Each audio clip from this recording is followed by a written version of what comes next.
Salut, c'est Trado. Voilà la vidéo de mise à jour pour l'indice parisien. Séance très flatteuse aujourd'hui avec 2,16% de hausse.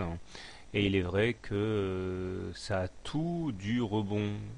Ça sent le rebond, ça ressemble à un rebond. Pourtant, pour l'instant, c'est pas encore un rebond.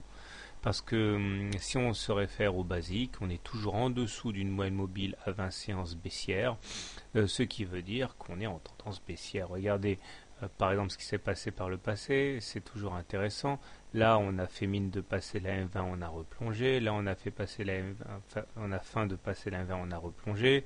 Là encore, donc l'analyse technique, c'est surtout, ça consiste surtout à reproduire, à penser que ce qui s'est reproduit dans le passé va se reproduire dans le futur. Donc c'est vrai qu'a priori, on n'a rien de plus pour l'instant qu'une sorte de réaction d'orgueil. On en reparlera si on passe de manière significative au-dessus de la M20 et surtout si on arrive à retourner la M20 à la hausse, ce qui est loin d'être acquis pour l'instant, d'autant que j'insiste sur la présence de ces trois divergences baissières cachées là sur le MACD Stochastic Momentum. Je répète que c'est le fait que nous ayons fait des plus hauts sur les indicateurs, mais qui ne sont pas accompagnés de plus hauts sur les cours. Autrement dit, les indicateurs donnent leur maximum, mais on pédale dans la semoule et on n'arrive pas à faire quelque chose de grandiose au niveau des indices. Maintenant, n'oublions pas qui on a derrière. On a des grosses banques, on a les banques centrales, donc il y a des liquidités pour faire marcher, pour faire monter les indices, mais méfions-nous.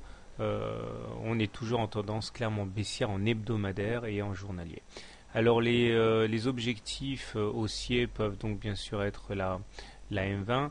Je vous ai dessiné aussi un petit canal marron ici hypothétique qui pourrait intéresser les haussiers s'ils parient sur un retour vers les 3400. Il faudrait cependant auparavant s'affranchir des 3288 correspondant au plus haut du 17 août. Alors, si vous êtes baissier, par contre, vous pouvez donc shorter la M20. Attention, deux solutions quand on short une résistance. Soit on short tout de suite dès son contact en journée. C'est ce qui est généralement de plus rémunérateur, mais aussi de plus dangereux. Quand on est prudent, on attend généralement de voir comment on clôture pour éventuellement shorter le lendemain en cas de refus de passer la résistance à la hausse en clôture en fin de journée. Voilà.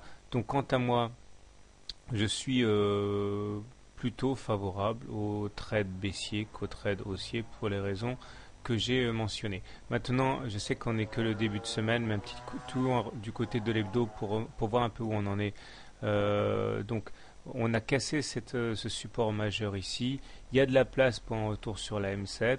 Il y a de la place pour un retour sur la M20. Mais même si on montait jusqu'à 3670, eh bien, au regard de la théorie de Weinstein, on serait toujours en tendance baissière. Donc méfiez-vous et faites preuve de circonspection par rapport à la hausse. Bonne soirée, bon trade, à demain.